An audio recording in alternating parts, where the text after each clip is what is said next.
First off, Formula One is personally not my favorite motorsport. I'm just too loyal to the king to ever put that level of loyalty anywhere outside of NASCAR. But one thing that cannot be denied is that F1 the movie is perhaps one of the most addictive racing films ever made.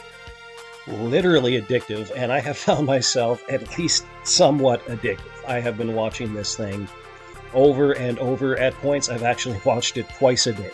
This is a film that just gets so much right, not just as a motorsports film, but just as a film in general. And at this point, a lot has been said about this film, about its characters, in particular about Sonny Hayes, about Joshua Pierce, and the relationship that develops between the two of them in the film, and also about the relationship that develops between Sonny and Kate, who is a character that I think that we're supposed to like this character, but in my opinion, she's the real villain of the first half of the film.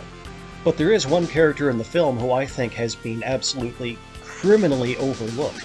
A character who, although they have a very short arc in the film, in my opinion, they actually have one of the most satisfying arcs in the entire film. So if nobody else is going to do it, I will. Let's talk about Jody. Now, if you happen to be uninitiated into the world of motorsports, you might think that Jody is a character upon whom your attention is just not supposed to linger. She's not a driver, she's not an engineer, she's not the team owner, she's just the girl operating one of the air ratchets on the pit crew. It's far from being one of the most glamorous jobs in motorsports, but if you know what you're talking about in terms of motorsports, you understand that there is no underestimating its importance. You can't win without them. Tires are what win you races. The margin of victory can be less than a second. So if you have even one member of your pit crew that is costing you time, that individual is also costing you races. They're costing you position on the track, they're costing you points in the standings, and if they're costing you that stuff, then they are also costing you money on the balance sheet. When we're first presented with the character of Jody, it's a little bit difficult right off the bat to predict exactly what it is that we're dealing with. She almost comes across as if maybe she's intended as a love interest character for Joshua. Maybe she really is. But one thing that is pretty clear is that she's struggling, and it seems like she has been for quite some time. We see it in the very first pit stop that we see in the film. Jody's air ratchet jams, which isn't her fault. But when she's given a replacement, she leaves the jammed ratchet on the asphalt where it can be run over. That is her mistake.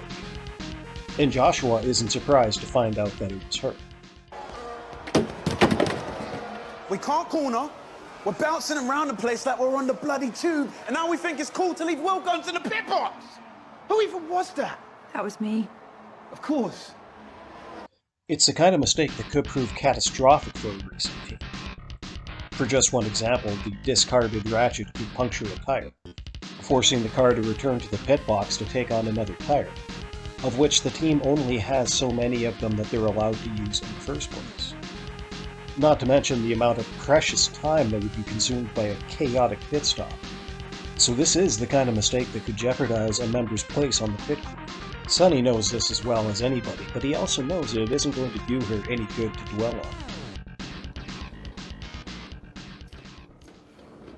Sorry, I didn't see you. Still beating yourself up? Yeah. Yeah, I know that one. Thanks for what you said out there. Just don't do it again, okay?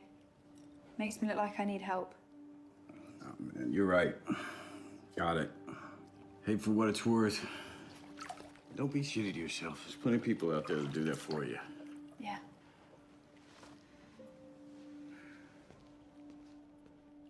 Jody appreciates his help, but she also knows that she's the one that needs to solve the problem for herself, and she needs to be seen solving the problem for herself. And she does.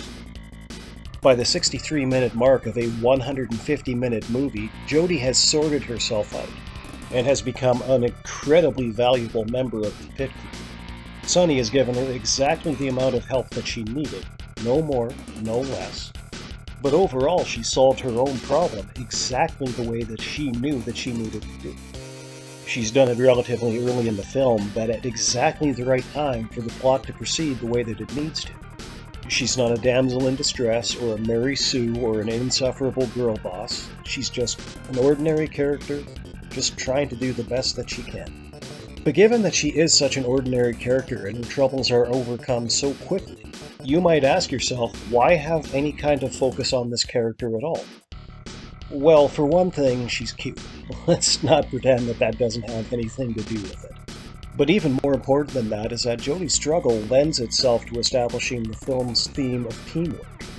As Sonny lays out to the team, in a sport where the margin of victory can be less than a second, any little sliver of a second that any teamwork can deliver for the team can add up to make a big, big difference at the end of a lap or at the end of a race.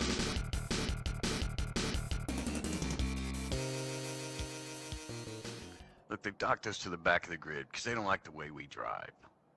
Fine. Fuck them. Because if we can pick up 1/10 of a second from you, and from you, and you, and me, if everyone in this room can make one critical contribution, that's a second every lap. And after 72 laps, that's the difference between last and first. And we see Jody make that contribution alongside the other members of her team. Contributions that add up to move the team up the standings, and even onto the winner's podium at the end of the film. And at the end of the film, it's a blink and you miss it moment, but maybe there is a future for Joshua and Jody. I can't stress it enough. I ship Joshua and Jody. Give us a sequel to this film. Give us Joshua and Jody. We demand it.